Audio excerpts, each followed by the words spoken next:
O mga kabunyog, mga kababayan, magandang araw po sa inyong lahat. Welcome po sa isang namang episode ng ating talakayan dito po sa aking bagong mga social media platforms, Attorney Enzo Bunyog. Kung hindi pa po kayo nakasubscribe sa Attorney Enzo Bunyog YouTube channel, subscribe na po kayo. Mayroon din po tayong Informador Meta page. Napapanood nyo rin po ako sa Informador Meta page. Kung hindi pa po kayo nakafollow dyan, follow na po kayo mga kabunyog. Dito, ang maganda dito sa talakayan ko dito, mahaba ito. Mga ilang topics ang dinidiscuss ko dito. Kaya yung mga nagsasabing, attorney, kasi simula pa lang namin, patapos ka na. O dito, medyo mahaba-haba. Kaya sigurado, kapag nagtalakay ako dito, aabutan nyo ako. Yan. Ha? O ngayon, tatlong topics ang i-discuss ko. Huwag kayong aalis. Tapusin nyo po ito. Una, nawaw mali ba si John Vic Rimulya? Sabi niya kasi yung Ayon Hotel na tinuluyan ni dating DPWH Yusek ng yumaong dating DPWH Yusek Catalina Cabral, yung tinuluyan na hotel bago siya namatay ay ano, pag-aari niya rin mismo ito. Kaya lang daw nabili ito o binili ni Eric Yap, yung congressman ng Benguet, na controversial din kasi pareho silang sangkot sa anomalya sa flood control. O yan. Kaya lang ngayon, naglabas ng statement yung hotel management sa pamamagitan ng legal counsel nila. Hindi daw yan kay Eric Yap, hindi din daw kay Cabral. Yun. So anong ibig sabihin nito? Nawaw mali ba si John Vic Rimulya? Yeah, pag-usapan natin yan. O ito, sabi ni dating Senador Sonny Trillanes, sigurado siya, kakasuhan niya ng ethics complaint si Bato. Kapag sa sunod na taon at hindi pa rin ito umattend sa session ng Senado, hindi pa rin ito bumalik, kakasuhan niya na daw talaga. Yan, usapan natin yan. Ang last nating topic, ang dami pa ngayong lumilitaw na mga dagdag duda sa pagkamatay ni dating DPWH Undersecretary Catalina Cabral. Pag-usapan natin 'yan. Okay, so ito mga kabunyog, mga kababayan. Nawaw mali ba si Secretary of Interior and Local Government John Vic Rimulya? O kasi si SILG John Vic Rimulya ang nagbalita, nagbunyag na yung Ayon Hotel na tinuluyan ni ng yumaong dating DPWH si Catalina Cabral bago siya namatay, or di natin alam, kamatay, ay kanya rin palang pag-aari yun. Ayon yan kay John Vic Rimulya. Kay Cabral daw yun eh. Kaya lang nitong 2025, nang mainit na nga itong mga kontrobersya, binili naman ni Congressman Eric Yap ng Benguet. Ito ring si Congressman Eric Yap ay nasa kontrobersya din dahil sa issue ng anomalya sa flood control. So, ano yan kung totoo yan, sinasabi na yan ni SILG John Vic Rimulya, ibig sabihin matagal nang magka-transaksyon si Cabral at si Eric Yap. Yan yung kaya lang ngayong nung isang araw nag-release ng statement, official statement ang management ng hotel, ng Ayon Hotel. Ang nakapirma ay yung abogado nila, yung legal counsel. Doon sa statement ng hotel management sa pamamagitan ng legal counsel nito, sinabi nila na wala namang kaugnayan si ang yumaong dating DPWH si Cabral. Kahit si congressman daw na Eric Yap, wala rin daw. At wala rin daw kaugnayan yung hotel na yon sa mga anomalya sa flood control. Kaya ano daw yan, hindi daw totoo yung mga lumabas na yan na balita. So kung totoo yung sinasabi ng legal counsel ng Ayon Hotel, so ibig sabihin, nagsisinungaling si John Vic Rimulya. Nawaw mali ba siya? Pero hindi eh. Sabi ni John Vic Rimulya, naglabas siya ng statement uli. Yung sabi niya, mayroon daw siyang mga dokumento. Mayroon daw silang mga papeles na nagpapatunay na ang may-ari nga talaga niyan ay si dating Jose Cabral. Pinangalan lang daw sa iba. Pinangalan lang daw sa iba. Ganon din si Eric Yap. Sa kanya yan, pero pinangalan din yung kunwari yung bumili, hindi siya. Pero dami niya Kumbaga trusted aide niya, hmm. Ang actually nung tiningnan yung dating may-ari parang Engineer Dave Sanchez. Ngayon itong Engineer Dave Sanchez na ito, nung officer, national president ng PICE, Philippine Institute of Civil Engineers, itong si dating DPWH Jose Cabral, kasama niya ito. Kaya yan yung ano eh, yan yung parang ito ngang si Dave Sanchez ay nababanggit din ito na talagang ano rin ito, parang dami lang ni ano ni Yossi Cabral. Ganon din si Ruben Tan, yung di umano'y may-ari na ngayon, yung Ruben Tan. Si Ruben Tan ay ano, dami rin ni ano ito, tao daw ito ni ano eh, ni Eric Yap. Ano ang mga patunay na associated dito kay Eric Yap? Nung tumakbo siyang congressman at may kalaban siya, nag-file siya ng disqualification doon sa kalaban. Ang nag-file ng disqualification itong si Ruben Tan. Kaya pwedeng ano, totoo naman yung sinasabi nila na sa papel hindi si Cabral yung nakapangalan at hindi rin si Eric Yap.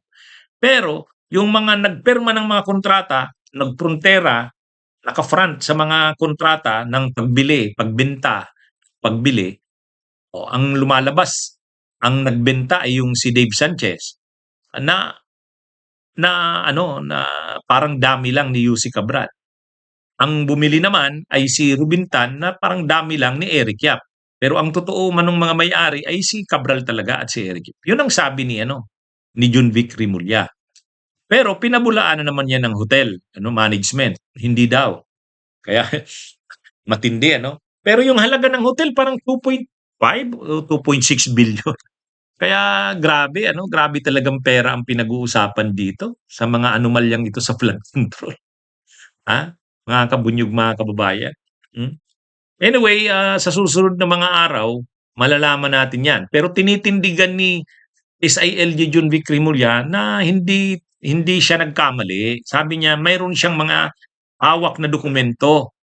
Suportado ng mga dokumento at mga ebidensya ang kanyang pagsabi na ang totoong may-ari ng hotel ay si dating ang yumaong Yusek Cabral. Ang may-ari na nito ngayon ay si Eric Yap. Mayroon daw siyang mga ano diyan, mga ebidensya, ha? Ayon kay John Vic Rimulya. Kaya hindi siya nagkamali, hindi daw siya nawawmali. Anyway, nagpatawag ng imbestigasyon ang Kamara. May mga resolutions na final na sa Kamara sa pangunguna nila Congressman Chel Jokno, Congressman Egay Erese, ni Congresswoman Crisel Lagman Luestro. O yun, nag-press con sila, napanood natin yung press con, talagang pinapanawagan nila na imbestigahan ang pagkamatay ni dating DPWH Yusek Catalina Cabral. Kaya pag inimbestigahan 'yan, pag inimbestigahan 'yan sa Kamara, lalabas 'yan. Bakit nandun siya sa Baguio? Bakit doon?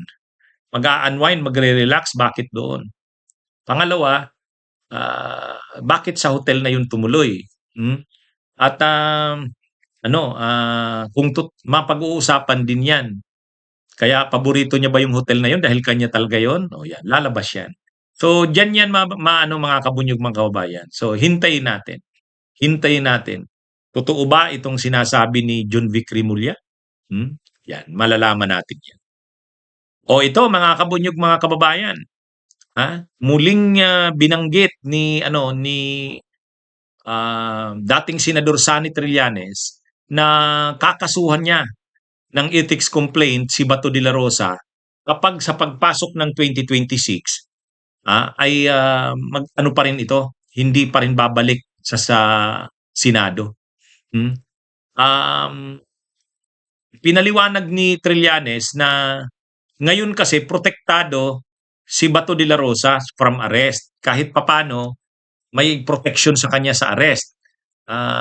Parliamentary immunity from arrest. Bagamat ang nakalagay niyan sa konstitusyon, ang nakalagay naman talaga niyan, parliamentary immunity from arrest, pero kapag ang kaso mo ay mababa lang, mga below 6 years. Yung mga Pero kapag mga ano na, mabibigat ng krimen ang warrant of arrest sa'yo, kahit senador ka, hindi ka na immune from arrest. No?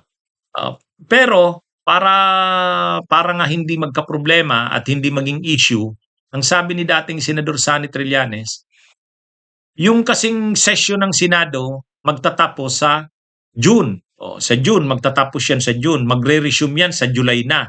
Yung SONA na naman sa 2026. So sabi ni dating Senador Sonny Trillanes, kapag nagtapos na yung session, tapos hindi pa rin siya bumalik, tapos na yung session ha, ibig sabihin mga June, tapos sa July hindi siya bumalik, hindi pa rin siya magpakita, magpa-file na siya ng ethics complaint, sabi ni Trillanes.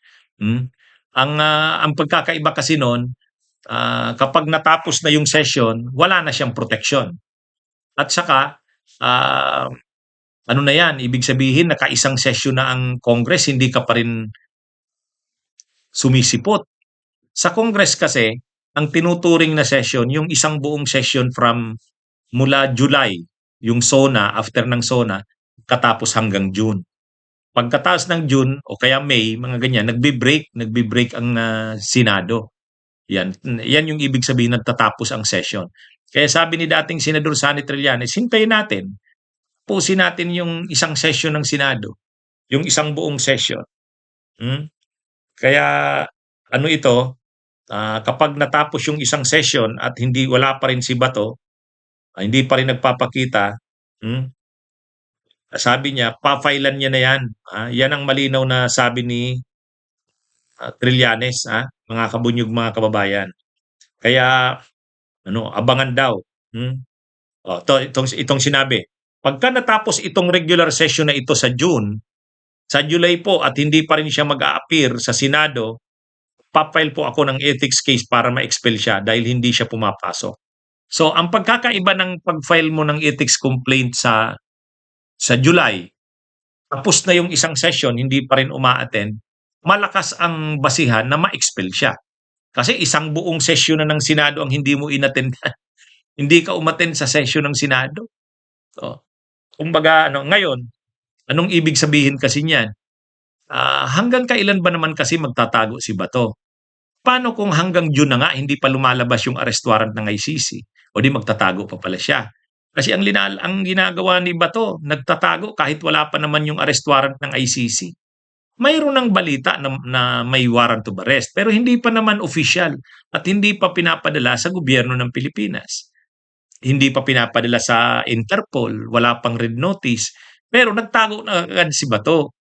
So ngayon, ang sabi ni dating Senador Sonny Trillanes, kapag sa June natapos yung session, hindi pa rin siya a-attend. Pagbalik sa July, wala pa rin, ipapa-expel na.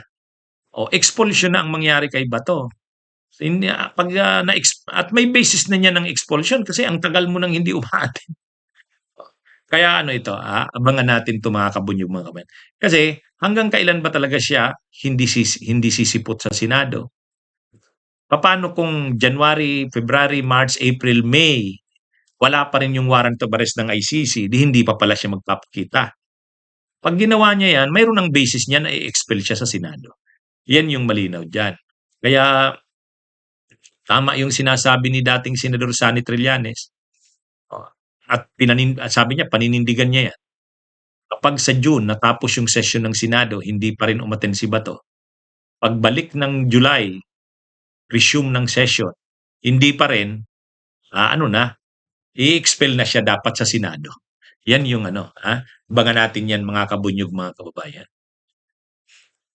O ito, ang daming nadadagdagan pa na naman yung duda sa pagkamatay ni dating DPWH Undersecretary Catalina Cabral. Pero mayroon ng statement si Secretary of Interior and Local Government Junvic Rimulya. Sabi niya, lahat ng anggulo, lahat ng anggulo ang tinuturo ay ang tinuturo talaga ay nagpakamatay, no? Nagpakamatay. Yan yung malinaw na lahat ng anggulo ang tinuturo nagpakamatay si Catalina Cabral.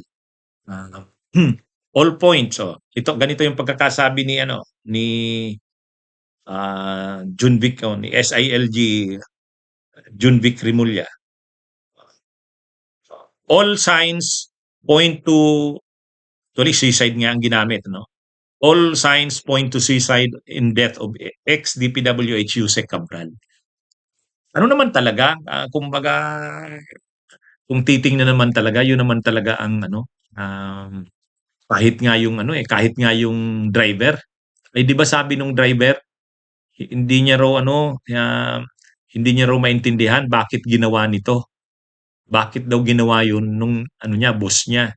O di, ano yun, ang malinaw doon, ano, kahit yung driver, alam niya na nagpakamatay yung ano, si Jose Cabral. Kasi sabi niya, hindi niya raw maunawaan bakit ginawa yun. Iniwan niya daw kasi ang sabi, magre-relax lang. O, ang eksaktong sinabi ng driver, ano, na nabigla daw siya na bakit ginawa yun nung kanyang amo. Pag sinabi mong bakit ginawa yun, ano yun, talagang sa kanila, alam nila na nagpakamatay si ano, si Yuse Cabral. Kahit yung pamilya, in denial lang naman ng pamilya, eh. Siyempre ayaw nilang sabihing nagpakamatay. Pero kahit yung asawa ang pinalalabas niya lang nadulas. Pero ano naman yun, eh, parang mahirap namang sabihing naaksidente na nadulas. Kasi yung upo niya doon, yung pagpuwesto niya doon, at sinabihan niya yung driver na umalis, malinaw na may intensyon siya doon. Kaya tama yung sinabi ni SILG Junvic Rimulya, all points sa conclusion, lahat ng punto, kung titingnan mo lahat ng anggulo, eh, nagpakamatay. Kaya ano dito eh, ang nakakaano lang kasi, halimbawa kasi yung pamilya, bakit nung una ayaw ayaw ipa-autopsy? Oh, tapos yung asawa nung nagsasalita, parang hindi masyadong ano, eh, hindi masyadong grabe yung tama sa kanya sa pagkamatay ni ano, ni Yuse Cabral. Oh, kahit din yung driver, iiwan mo ba yung amo mo na alam mo na hindi mo ba naiisip na posible itong magpakamatay? So parang ano, eh, yun yung ano, mga dagdag duda sa pagkamatay ni dating DPWH Undersecretary, Catalina Cabral. Kasi hindi normal sa driver na iwan mo yung amo mo. Alam niya rin naman na may problema. Alam niya na nai-stress ito, nag-aano nga, mag-a-unwind or magre-relax. O tapos iniwan mo dun sa ganung pwesto na ano, na delikado yung lagay doon kasi matarik. O alam niya, nakaupo dun, mo iiwan. O yun yung mga ano, maraming duda sa pagkamatay na ito. Ah, ganun din yung asawa. Parang yung asawa, hindi na siya nabigla na nangyari yun. Kaya tapos bakit niya tinatangking mag-autopsy, ipa-autopsy, ah? Parang kasing sa kanila inaasahan na nila na mangyayari yun, eh. Hmm, yun yung ano, yung lumalabas kaya tuloy maraming duda sa pagkamatay ni ano. Pero um, ang malinaw dito hindi naman walang foul play. Pero yung sinabi ng asawa na nadulas, na aksidente, malabo rin. Kaya ang lumalabas ngayon, sabi ni SILG Junvic Rimulya, halos lahat ng points, pag tiningnan mo, inanalyze mo, nag-suicide talaga. Kaya lang, bakit yung driver halimbawa, hindi niya ba na-sense yun na posibleng mag-suicide yung kanyang amo? Iniwan niya eh. At ganun din yung asawa. Parang ine-expect na nila na mangyayari yun, hindi na sila nabibigla. O kaya tuloy nakakadagdag ng duda itong mga nangyari kay ano, kay dating DPWH Undersecretary Catalina Cabral. Okay, mga kabunyog mga kabayan, magandang araw sa inyo.